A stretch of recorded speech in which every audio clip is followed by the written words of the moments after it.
12월 1일 수요일 오늘 우리에게 주시는 말씀은 사사기 15장 1절에서 20절 말씀입니다. 오늘 본문을 보면 삼손이 분노하고 블레셋에 대해서 복수하는 모습을 볼 수 있습니다. 삼손이 분노하는 이유는 무엇일까요? 삼손의 수수께끼를 삼손의 아내를 협박해서 풀어낸 블레셋의 청년들과 그들의 협박을 숨기고 삼손에게 사랑을 운운하며 정답을 알아내 알려준 삼손의 아내, 이러한 상황이 삼손이 증오와 분노를 품게 했습니다. 이스라엘과 블레셋은 기본적으로 좋은 관계를 맺을 수 없는 관계이기도 합니다.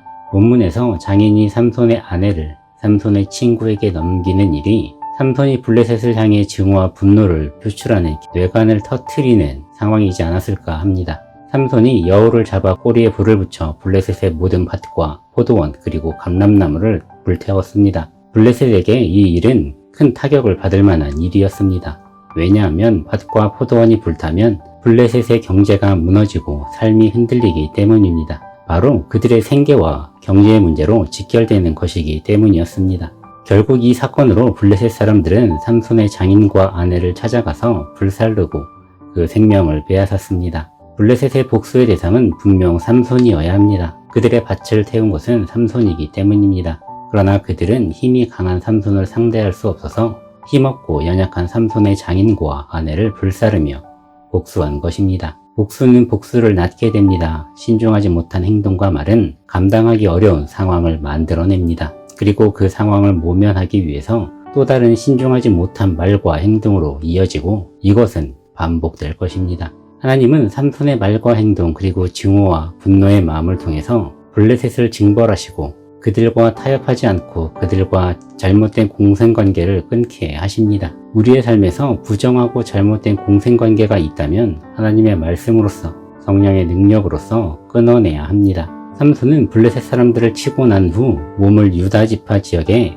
에단바이라는 곳에 머물고 있었습니다. 그때 블레셋이 유다의 레이라는 곳에 진을 치고 있었습니다. 이때 유다 지파는 블레셋을 대항하여 쫓아내지 못하고 오히려 삼손을 붙잡아 블레셋에 넘기려고 합니다. 11절에서 유다 지파의 사람들이 3,000명이라고 말하고 있습니다. 그리고 15절에서 삼손에게 죽임을 당한 블레셋 사람의 숫자는 1,000명입니다. 이 숫자를 보면 유다 지파 3,000명이 블레셋 1,000명을 상대하지 못할 일은 없을 것입니다.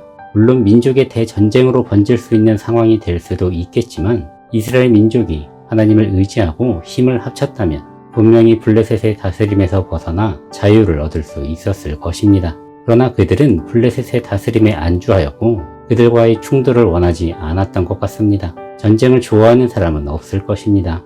그러나 우리의 삶에서 제거해야 하는 것들, 하나님과의 관계를 어지럽히고 무너뜨리는 것들이 있다면 그것과의 전쟁을 피할 수는 없을 것입니다. 담대하게 그것을 제거하기 위해서 노력한다면 하나님의 일하심과 하나님의 그 능력을 경험하게 될 것입니다. 유다 지파 사람들은 삼손을 새 밧줄로 결박하여 블레셋 사람들이 있는 레히로 갔습니다.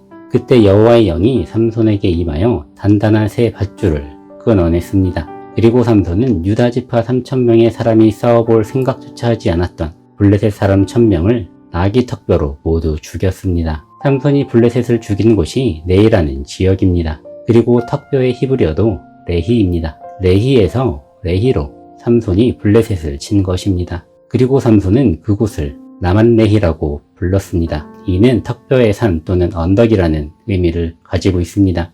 하나님의 도우심으로 삼손은 블레셋을 상대할 수 있었습니다. 1,000명의 사람을 상대했으니 삼손이 얼마나 갈증이 심했을까요? 그는 하나님의 도우심으로 블레셋을 칠 수 있었음을 찬양함과 동시에 갈증으로 인해서 이제 블레셋에 붙잡혀 자신이 죽을 것 같다고 하나님께 부르짖습니다. 그 부르짖음을 들은 하나님께서 한 우묵한 곳을 터뜨려 물이 샘솟아 삼손을 회복시키셨습니다. 삼손은 이곳을 에낙고레로 부르짖는 자의 샘이라고 불렀습니다. 하나님은 이스라엘을 압제자 블레셋으로부터 구원하실 것을 삼손에게 능력을 주셔서 보여주신 것입니다. 하나님이 강한 힘을 삼손에게 부어주셨지만 하나님의 도우심과 은혜는 삼손에게만 주어진 것이 아니라 이스라엘 백성에게 주어진 하나님의 은혜였습니다.